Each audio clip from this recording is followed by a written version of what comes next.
Hello, സുറുസ് വേൾഡിലേക്ക് സ്വാഗതം. ഇന്ന് നമ്മളിവിടെ ചെയ്യാനായിട്ട് പോകുന്നത് വിഗോണിയ ഇനത്തിൽപ്പെട്ട ഈ ചെടിയുടെ റീപോട്ടിംഗ് ആണ്. അപ്പോൾ അതിനായിട്ട് നമുക്ക് ഈ വള്ളിയിൽ നിന്നും ഇത് അഴിച്ചെടുക്കണം. ഇത് ഞാൻ തന്നെ ഉണ്ടാക്കിയ ഒരു വള്ളിയാണ്, അതുകൊണ്ട് ഇതിന് കൊക്കയൊന്നുമില്ല. അപ്പോൾ നമുക്കിതൊന്ന് അഴിച്ചെടുത്തിട്ട് ഇതൊന്ന് റീപോട്ട് ചെയ്യണം. അപ്പോൾ ഇത്തിരി ബുദ്ധിമുട്ടുണ്ട് ഇത് അഴിച്ചെടുക്കാനായിട്ട്. അപ്പോൾ നമുക്ക് ചെയ്ത് നോക്കാം. അപ്പോൾ നമ്മളിത് ചട്ടി ആടി കളിക്കുന്നുണ്ട്. അപ്പോൾ നമ്മൾ ക്യാമറ അടുത്ത ചട്ടിയിലാണ് വെച്ചിട്ടുള്ളത്, അല്ലാതെ നമുക്കിത് അഴിച്ചെടുക്കാൻ പറ്റില്ല. അപ്പോൾ ഇത് നമ്മൾ ചില സമയത്ത് ഞാൻ എൻ്റെ ഒരു കൈ കൊണ്ട് ഇത് പിടിക്കുകയാണ്. അപ്പോൾ അതിൻ്റെതായ ബുദ്ധിമുട്ടുണ്ട്. ക്യാമറ വെച്ച പ്ലാന്റിൻ്റെ ചട്ടി ഇളകുന്നുണ്ട്. അപ്പോൾ ഇത് അഴിച്ചെടുക്കുമ്പോൾ അതും ഇളകും. അതുകൊണ്ടാണ് വീഡിയോ ഇങ്ങനെ ഇളകി കളിക്കുന്നത്. അപ്പോൾ അത് കഴിഞ്ഞാൽ നമ്മൾ റിസ്ക് കഴിഞ്ഞു. ഇത് അഴിച്ചെടുത്ത് കഴിഞ്ഞാൽ പിന്നെ നമുക്കിത് മാറ്റി നടാം. ഇവിടെ ആരുമില്ല ഇത് അഴിച്ചു തരാൻ. അല്ലെങ്കിൽ ഞാനിത് പിള്ളേരെ കൊണ്ട് അഴിപ്പിച്ചിരുന്നു. പിന്നെ ഇക്ക പുറത്ത് പോയിക്കാണ്, അല്ലെങ്കിൽ ക്യാമറ പിടിച്ചു തരാനും ആളില്ല. അതുകൊണ്ടാണ് ഞാനിത് ഒറ്റയ്ക്ക് തന്നെ അഴിച്ചെടുക്കുന്നത്. പക്ഷെ കഴിയാനായിട്ടാണ്.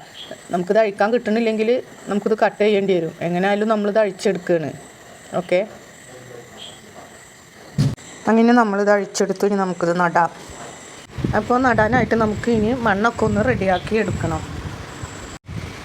അതിനായിട്ട് നമ്മളിവിടെ മണ്ണ് റെഡിയാക്കിക്കൊണ്ടിരിക്കുകയാണ്. ഇനി നമുക്ക് മണ്ണ് അതിൽ ലേശം ആട്ടും കാഷ്ടത്തിൻ്റെ പൊടിയാണ് നമ്മൾ ഇട്ട് കൊടുക്കുന്നത്.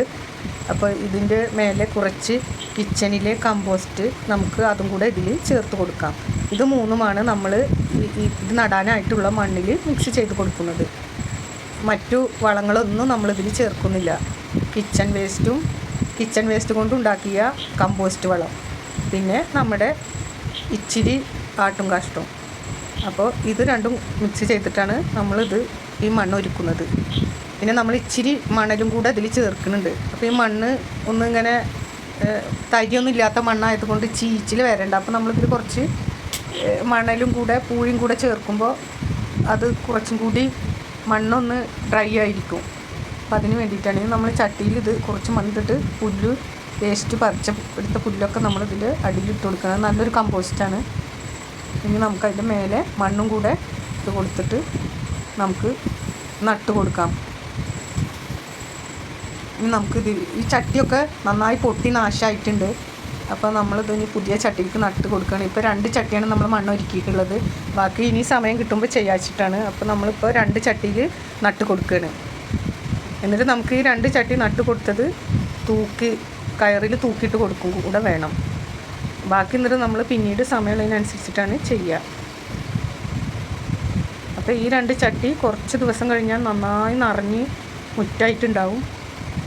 അപ്പോൾ ഇത് നമ്മൾ മഴയൊന്നും കൊള്ളാത്തത് കൊണ്ട് തന്നെ നമുക്ക് ഇതിൽ ചീച്ചിലൊന്നും വരില്ല.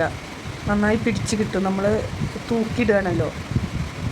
അപ്പോൾ നല്ലൊരു ഭംഗിയുള്ള പ്ലാന്റാണിത്. അപ്പോൾ ഇതേ രീതിയിലാണ് ഞാൻ എൻ്റെ ബിഗോണിയ നട്ടു കൊടുക്കുന്നത്. ഇനി നമുക്കിതൊന്ന് കെട്ടി തൂക്കി കൊടുക്കാം. ഇവിടെ നല്ല മഴയാണ്, നല്ല മഴക്കാറുണ്ട്. മഴ പെയ്യാനായിട്ട് നിൽക്കുന്നുണ്ട്. അതുകൊണ്ടാണ് ഒരു ഇരുട്ട് ഫീൽ ചെയ്യുന്നത്. അപ്പോൾ നമ്മളിത് 2 വള്ളി ഉണ്ട്. ആ 2 വള്ളിയിലും നമുക്ക് 2 ചട്ടിയും തൂക്കിയിട്ട് കൊടുക്കാം. ഇനി നമുക്ക് ഒരു വള്ളിയും കൂടെ കെട്ടിക്കൊടുക്കാം. അങ്ങനെ നമുക്ക് 2 വള്ളിയും കെട്ടിക്കൊടുത്തിട്ട് നമുക്കിത് തൂക്കിടാം. അങ്ങനെ നമ്മൾ റീപോട്ടിങ്ങും ചെടി നടലും എല്ലാം പൂർത്തിയായി. ഇനി നമുക്ക് ഈ 2 ചട്ടിയും കൂടി ഇവിടെ തൂക്കിയിട്ട് കൊടുക്കാം.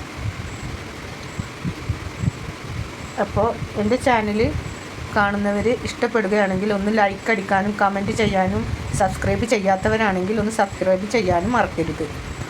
ഇനി പുതിയൊരു വീഡിയോയുമായി വീണ്ടും വരുന്നത് വരേക്കും എല്ലാവർക്കും നല്ലൊരു ദിവസം ആശംസിച്ചുകൊണ്ട് ബായ്.